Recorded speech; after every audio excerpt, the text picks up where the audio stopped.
What's up, everybody? How we doing today? My name is Frank Reynolds, and welcome to another episode of Is It Worth It?, where I review books across all genres and let you know which are worth your time. Today, we are, as promised last week, looking at the sequel to the hit novel You by Caroline Kepnes, Hidden Bodies. This miniseries is, of course, in preparation for the huge thriller release next week on April 6th, You Love Me, the third book in this series. If you haven't seen the first review in this series, go back to last week's You review and check that out before getting into this one, because there will be a couple of spoilers, at least for the first novel in this sequel series review. Hidden Bodies picks up right where you left off, with Joe leaving the big city for a change after meeting this girl Amy, and that's all I'm really going to say about where the book starts, other than once Joe makes this change in pursuit of a different life, and while trying to convince himself that he's not the person he's become due to the events in the first novel, events start to spiral that inevitably prove Joe wrong. And his moral dilemma never ceases, just as it never ceases to amaze us how wildly twisted this man is.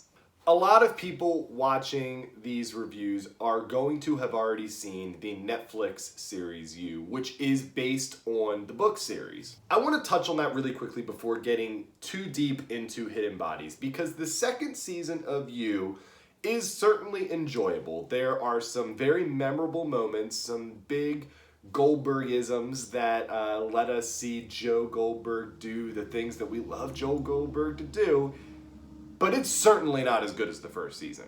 The dialogue's clunky in a lot of areas. It's just not very good. The story drags at times, especially in the middle, and the big twist at the end is interesting. Some people loved it, some people hated it. I didn't think it was bad or good, but it was certainly an interesting decision. So while the second season certainly did warrant a third season, which I am personally excited for, it's not as good as the first. And I want to make something clear in that the first season of You is very much a beat-by-beat representation of the first novel. While I would certainly recommend the first novel to viewers of the show and vice versa, because you kind of get to see a different perspective of Joe, and the actors do a great job of portraying those individuals in the novel, the second season is a very different representation of the book. Hidden Bodies almost serves as a primary inspiration for the second season versus direct source material.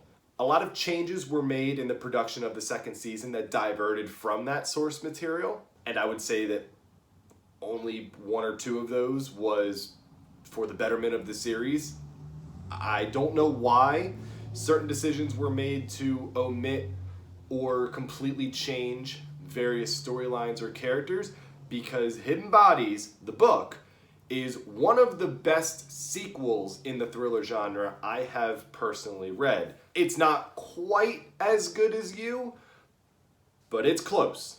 Let's start with the ending, as strange as that is. While the second season of You certainly does give us a all-time twist that left some viewers happy and other viewers disappointed, the book ends on a massive cliffhanger that is flat out awesome. It's a shocking oh shit moment. I'll say no more on the matter, but just know that the ending of Hidden Bodies is a great ending, especially for a sequel. Sequels can also be difficult to navigate. Even when you have a strong protagonist like Kepnes has in Joe Goldberg, you're constantly trying to find the balance between rehashing what worked in the first novel and finding fresh new takes on his development or her development throughout the process of developing a story worth telling. Kepnes, thankfully, fortunately, goes about this process beautifully. I think a lot of this has to do with the fact that she uproots Joe from New York and sends him out west. So we have a totally different setting with different characters in the second book that allow Joe to exhibit some of what happened in the first novel with fresh eyes. This isn't a simple rehash, though. While some of that which occurs in Hidden Bodies is similar to you, the way it happens is different. The pacing is totally different in book 2 than it is in book 1. For example, our central female character in Hidden Bodies isn't introduced until well into the second act of book 2 versus Beck in book 1, who's introduced in the first chapter. So the pacing is certainly different here, and it works in Kepnes' favor. Speaking of our primary love interest, whose name is Love, in Hidden Bodies, I really liked her compared to Beck in the first novel. In fact, I actually enjoyed a lot of the side characters more than I did the side characters in the first novel. This works really well because I think the first novel needed to make them unlikable for us to get behind Joe's motivations. But now that we've kind of established Joe's position in life, the introduction of side characters who are more likable only makes us care more about Joe's schemes and how they are going to be involved. There's multiple twists in Hidden Bodies that involve these side characters, and it makes those more enjoyable and impactful for us readers. Kepnes easily could have used what benefited her in You and made these side characters the worst. But not doing that gives us a new dimension to work with here, not only regarding Joe, but the story she's trying to tell and the world she's building around him.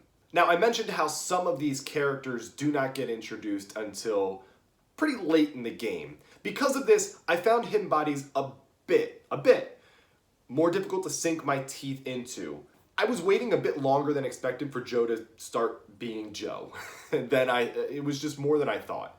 It kind of serves as a blessing and a curse for Kepnes because she's able to characterize him in a different light, but because of that, we get a little antsy as readers and just want him to start being Crazy Joe again. When I think back on it, this was sort of an inevitable struggle that she was going to have to deal with regardless of the direction of the second novel. And with the direction she chose, it was definitely going to be an issue that hindsight doesn't seem like a big deal, but in the moment, it does take us a minute to kind of get into things.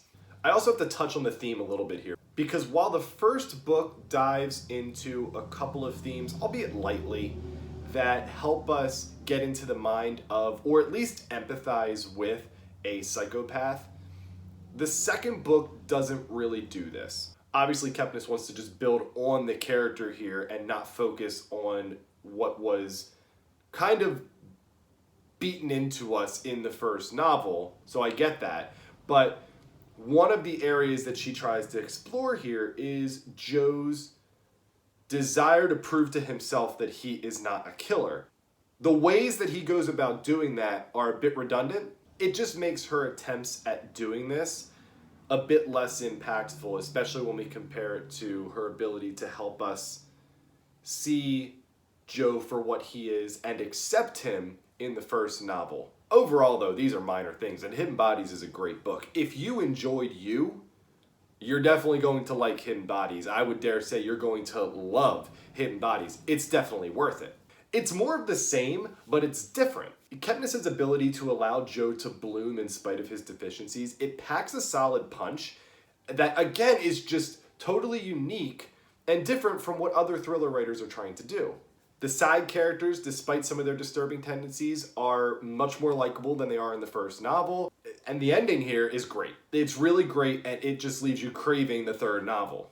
While this book is not quite as good as the first book, which really is not a knock on this book because the first novel in this series is one of the best thrillers I've read in recent memory, it's fantastic. As far as sequels go, it's one of the best I can remember reading, especially in this genre. On the Worthy meter, I gave Hidden Bodies a 77 out of 100, which compared to the first novel's 82 out of 100 is very much on par. This is an astounding series for those of you looking to satiate your devilish cravings with a hint of humor on the side. I'm really excited for the third novel, which drops next week, You Love Me.